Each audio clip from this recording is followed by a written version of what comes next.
Lord, I need you. Oh, I need you. Every hour, need you. My one defense, my righteousness. Oh Lord, how I need you. When I cannot stand, I fall on you. Jesus, you are my hope and stay. Oh, Lord, I need you. Oh, I need you.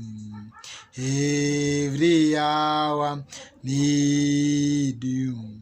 My one defense, my righteousness.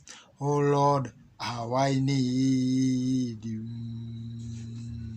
My one defense, my righteousness. Lord, how I need you. Jinsi ninavyokuhitaji, jinsi ninavyokutamani, jinsi ambavyo ninavyokutaka.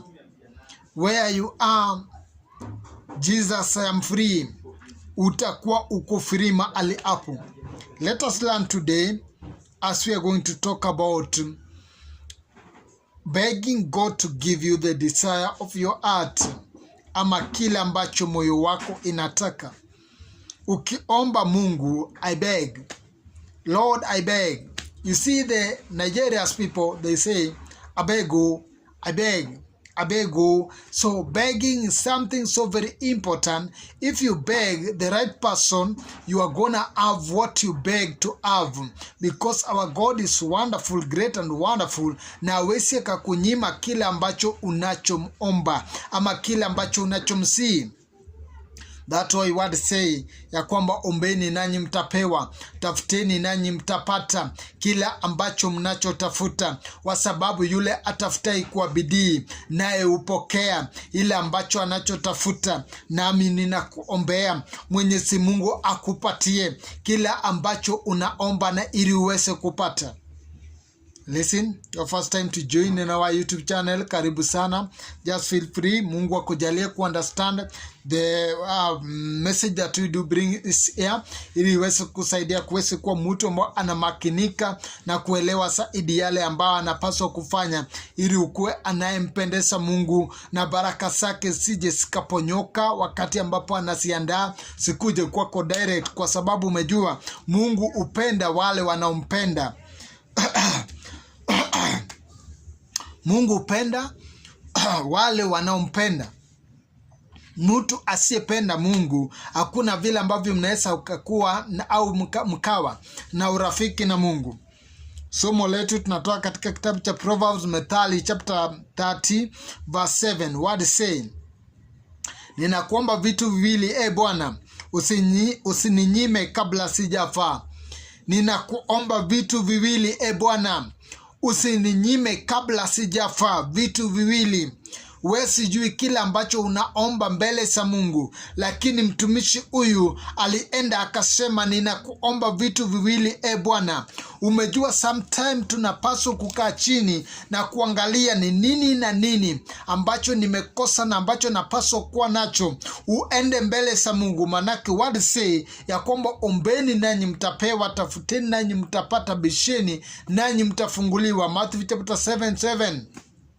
Ombeni mtapewa, tafuteni mtapata. So wakati unapokaa chini, umejua kuna wakati ambapo mtu anakaa chini, unajiliwaza, we mwenyewe unajiwaza, unasema ya kwamba na hii maisha yangu ilikuwa inapaswa iweze kuwa na aya na aya, na paswa niweze kupata ina hii. And because our God is a faithful Father, na hakuna jambo ambalo linamshinda, that why tunamtumaini na tunanyenyekea tukienda mbele zake, tukiomba Mungu wetu aliye na uwezo, aliye na ukuu, asiyechoka kusaidia wale wanaomtumaini, asiyechoka kusaidia wale wanaomtafuta kwa bidii, asiyechoka kusaidia wale wanaonyenyekea chini yake. Bwana asije akachoka kusaidia we unayemkimbilia na unayemtafuta kwa bidii. That why akasema ninakuomba vitu viwili. We sijui ni lipi na ipi na kipi na kipi ambacho moyo wako inatamani, ili Bwana Mwenyezi Mungu aweze kufanyia ama aweze kukupa. Listen to the word of God in verse chapter 8. Inasema hivi, Proverbs chapter 30 verse 8 now. Inatuambia hivi, utenge mbali nami udanganyifu na uongo. Utenge mbali nami udanganyifu na uongo. We are talking or we are investigating the word of God spiritually.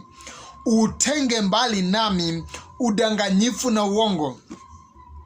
Mtu aliyeitwa na Mungu, mtu anayetumaini Mungu, mtu anayependa Mungu, sio mtu muongo. Na ndio maana akasema ya kwamba utenge mbali nami udanganyifu na uongo, manake Mungu anapenda watu wanayesema ukweli, manaye naye ni msema kweli. Mungu hakuna siku hata moja ambao anaweza kakudanganya. Akiongea jambo ameongea. That's why David say ya kwamba amekuwa kijana na sasa ni mzee na aja aiona mwenye akimewachwa au mzao wake ama mtoto wake anaenda akiomba mkate pale barabarani, ya kwamba Mungu ni mwaminifu wa ahadi zake na sio kama mwanadamu. Baba akiongea ameongea, yeye akisema atatenda. Hata kudanganya ya kwamba fulani nitakusaidia na akose kusaidia, fulani nitakuokoa na akose kuokoa, fulani nitakupa cheo na akose kupa cheo, fulani nitakupa uongozi na akose kukupa uongozi. Kile unachomsii na kile unachomomba Bwana ndicho huwa anakitoa, na akikuambia kitu ya kwamba atakifanya, hicho ndicho ambacho huwa yeye hufanya. Maana yake umemtumaini na umemkimbilia. So mtumishi huyu alienda mbele zake Mwenyezi Mungu akamwambia, utenge mbali nami udanganyifu na uongo. Udanganyifu na uongo. Omba Mungu akusaidie usikuwe mtu aliye na uongo na udanganyifu. Kuwa msema kweli unapoona ndugu yako, unapoona dada, unapoona aliye karibu nawe. Kuwa msema kweli. Na tunataka kuchunguza na tujue ya kwamba tunapaswa kusema kweli juu ya nini. Usinipe umaskini wala utajiri. Usinipe umaskini wala utajiri. When the word say ya kwamba usinipe umasikini, we are investigating umaskini. Hii ambao anaomba, anasema usinipe umaskini wala utajiri. Unajua tunapoomba tunaambia Mungu ya kwamba utupe riziki yetu ya kila siku. Usinipe umaskini wala utajiri. So tunapoomba tunaomba Bwana asitupatie umasikini. Na umaskini ambao tunapaswa kumomba Mwenyezi Mungu ili asitupe ni umaskini ya kutokuelewa the word of God. Umejua kuna mtu ambao ametajirika because akona neno la Mungu. Ukiwa na neno la Mungu na understand the word of God from Genesis to Revelation, basi we utakuwa tajiri. Au utakuwa mtu ambao unadanganywa na wadanganyifu ama manabii wa uongo, watapeli wasiojua the word of God. That's why huyu mtumishi alienda mbele za Mungu na akasema ya kwamba usinipe umaskini wala utajiri. Yani nisijidai ya kwamba najua sana, hapana. Kile ambacho napaswa kujua nijue ni kile ambacho umenielimisha, na kile ambacho sijajua pia ninakungojea ili unielimishe. No wonder akasema usinipe umaskini wala utajiri. So hapo chini anasema bali unipe chakula cha kunitosha kila siku. Bali unipatie chakula cha kunitosha kila siku. Chakula cha kunishibisha kila siku. Chakula cha tunapoomba chakula, atuombi tu chakula physically food, lakini tunaomba pia spiritual food ambayo inaweza ikakulea mchana unapokuwa chakula cha kila siku. That why we do bring this word every day. Ninaleta ili neno ili usiwe mtu ambao ako na njaa. Unapaswa kujua kila siku, kila saa.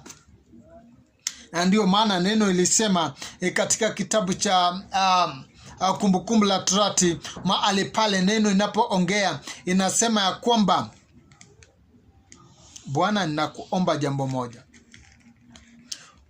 Huyu mtumishi aliongea akasema kwamba usiyasahau, usije ukasahau mausia ama maagizo baada ya kukula, kunywa na kujenga. Usije ukasahau kule Bwana amekutoa. Usije ukasahau nini ambacho Mungu ametenda, nini ambacho Mungu anataka kutenda, nini ambacho ni mapenzi yake Mwenyezi Mungu. Usije ukasahau baada ya kukula, kunywa na kujenga nyumba nzuri na kukaa ndani.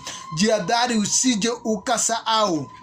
Hiyo ndio ule kwani aliongea mahali pale Moses, ya kwamba jihadhari usije ukasahau mahali pale Mungu amekutoa, kasi ambayo Mungu ametenda in your life. Jihadhari usije ukasahau.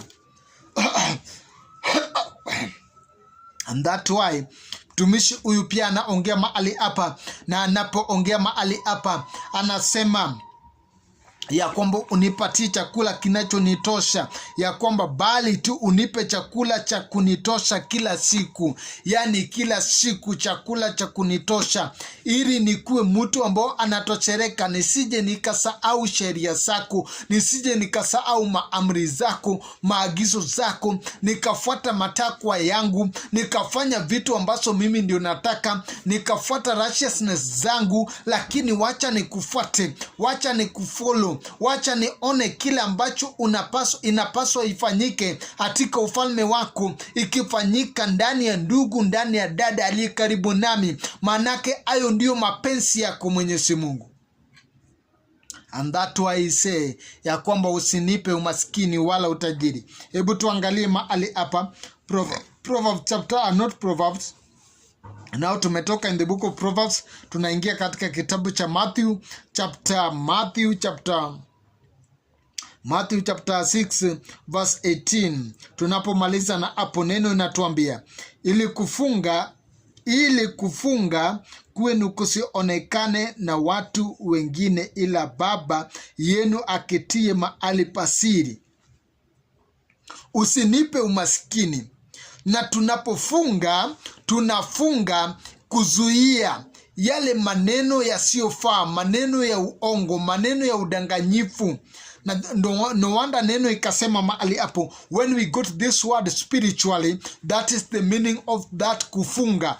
Kuna vitu tunapaswa kufungia. Kuna kufunga physically na kuna kufunga spiritually. Kuna watu kutoka kusaliwa kwake aja aifunga na aja aikufa na ako ai na anaishi. So kuna kufunga spiritually na kuna kufunga physically. Kuna kufunga spiritually ambao Mungu anatunenea mahali hapo. Pale tumetoka imetuambia unipatie chakula cha kunitosha, na chakula cha kunitosha, chakula cha kukutosha. Tunapofunga, tunafunga ili tupate kile ambacho kinachotutosha, kile ambacho ni kizuri. Na that is the word of God. That is the reality. That is the topic that God is gonna bring, ili tuweze ku understand God's word. So that why what is saying in the book of Matthew chapter 6 verse 16, ya kwamba ili kufunga kwenu kusionekane na watu wengine, ila Baba yenu aketie mahali pasiri. Kufunga kwetu kusionekane na watu wengine. Usienda ukijigamba ya kwamba mimi nimefunga. Kufunga kwenu kusionekane na watu wengine, bali Baba aketie mahali pasiri. Yeye peke yake aweze kuona kufunga kwako. Naye Baba yenu aonaye siri atawapa thawabu yenu kwa wazi. Naye Baba yenu aonaye mahali pasiri atawapa thawabu yenu kwa wazi. Yani thawabu yako utayapata kwa wazi. Utapata kile ambacho unapaswa kupokea. And it is richness physically, Bwana atakupatia. It is richness spiritually, Bwana atakupatia. Hautakuwa na upungufu ya ku understand God's word, because already umefungia yale maneno ya udanganyifu, yale maneno mahubiri ya uongo.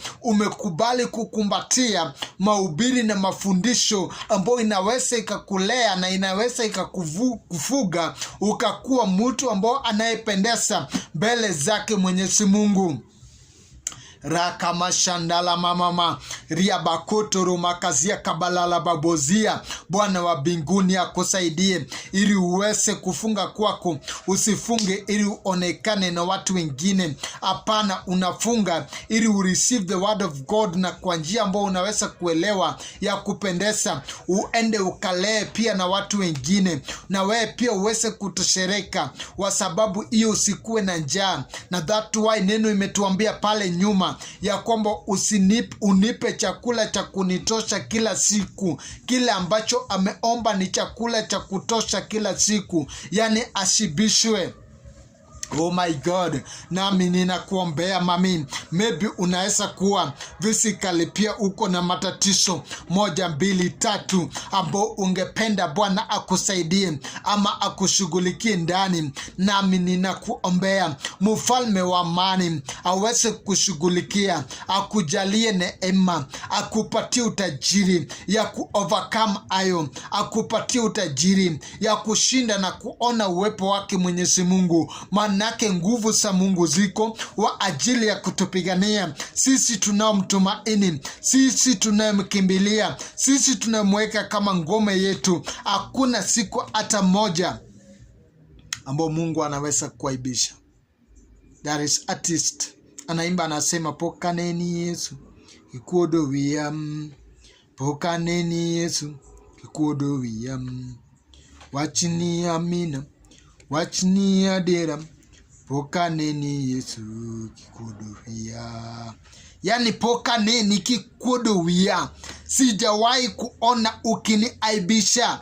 So Jehovah Shalom, Jehovah El Shaddai asija akakuacha hatika shaka, hatika dhiki, hatika kichaka, mahali ambapo unaenda kuaibika, lakini neema yake ikujalie kujua this word, upate kuelewa neno lake, upate kuelewa from Genesis to Revelation, ujue mapenzi yake Mwenyezi Mungu. Na ukisha kuelewa ayo, basi utajiri wake Mwenyezi Mungu ambapo unapaswa kukaa ndani yetu pia ikae ndani yako. Bwana akujalie mapenzi yake ifanyike ndani yako, kile unachoomba akufanyie physically, pia akushughulikie, akupatie utajiri, akupatie amani, akupatie ushindi, akutetee.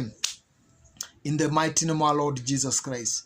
Bwana wa mbingu akubariki na kujalie neema. If it's your first time to join our YouTube channel, karibu sana. Mungu akupatie ku understand his word. Baraka zake na fadhili zake sifungulie milango. We can urge or ask one question. If you can subscribe to our YouTube channel, Bwana akujalie neema na baraka zake sikufikie. Subscribe to our YouTube channel for receiving a message every time that we are going to upload. Neema Mwenyezi Mungu ikutetee katika maisha yako na uone baraka zake maisha yako, baraka zake Mwenyezi Mungu katika maisha yako. Make sure that you subscribe if it's your first time. Make sure that you subscribe, like, comment and follow. Comment and share for each others. Like, comment and share for each others. Neema yake Mwenyezi Mungu na utukufu lake likupiganie katika yale ambayo moyo wako inahitaji. I don't have much more, lakini kile ambacho nilikuwa nimeandaa Bwana amekiweka mbele zako. Bwana akubariki na kutendea mema, fadhili zake na sikupigie. Bwana nakushukuru. Tetea msikilizaji, mjalie neema na utukufu huyo ambao umemweka mahali hapa na umeweka neno lako ndani yake. Hiyo neno likae mahali hapo wakati masaa kama hii, wakati usiku. Weka nyimbo mpesa ufariji. Chunguza nafsi yake, chunguza nafsi yake, yale asiyoweza ukamwezeshe. In the mighty name of our Lord Jesus Christ, we do pray, ask and believe in you that you're gonna do. Amen. Mungu akubariki na kutendea mema, fadhili zake na utukufu lake ikufungulie milango. Shalom, shalom, shalom. Bye bye. Please make sure that you subscribe. Bye bye. Mungu akubariki na kutendea mema.